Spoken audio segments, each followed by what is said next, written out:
Kabayatan na apektado ti kalidad kan presyo dagiti highland vegetable iti probinsya ti Benguet gapu iti dua a lawas sa panagtudo iti rehiyon. Sumagmamanumat a manalon ti mangnamnama iti tulong manipod iti gobyerno.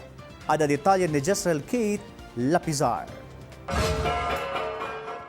Sumagmamano aman nalon iti probinsya ti Benguet tinaapektaran iti dua alawas a panagtudo. Ijay Benguet Agri-Pinoy Trading Center, problemado dagiti farmer disposer apada ni Manang Lovelin gapu iti dakkel nga epekto ti panagtudo iti presyo kan kalidad dagiti natnateng nga ilako da.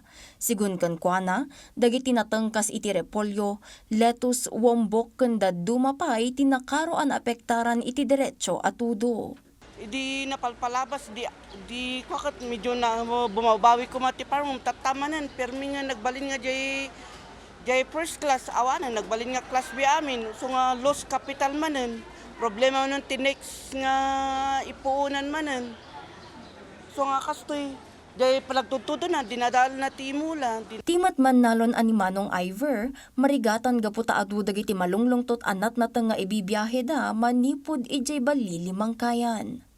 Halos nadadaalan dagiti mulmulami na runot dagiti kay mulmula dagiti maharbes mutlaeng ket na bagyo nadadaaldan ti presyo met permi nga nagbabay so nga dumawdawat kami kuma iti tulong iti government tayo ta nababalin no adda tulong kuma iti government tayo mutlaeng ket apan iti direct nga farmer kuma. Kabayatan na iti kaudyan a datos ti Department of Agriculture, 16.48 million pesos ti danyos iti agrikultura iti dua alawas a panagtudo.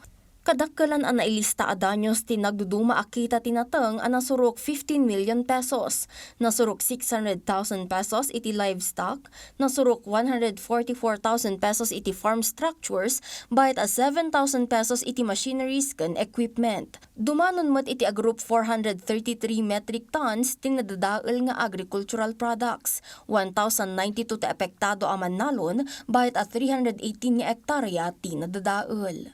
Yung mga farmers natin na naaapektuhan pag may mga ganitong kalamidad, siguraduhin lang po natin na i-report natin sa DA sa pamamagitan ng mga agricultural technicians natin.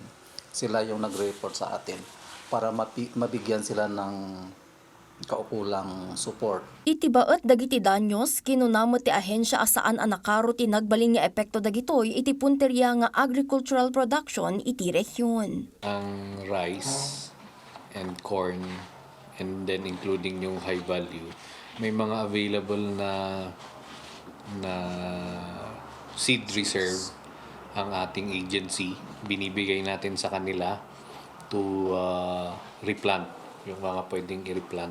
Agtultuloy ti monitoring ti ahensya iti kalawa ti danyos kadagiti probinsya tapno maamuan ti kanayunan nga ayuda a kasapulan dagiti mannalon.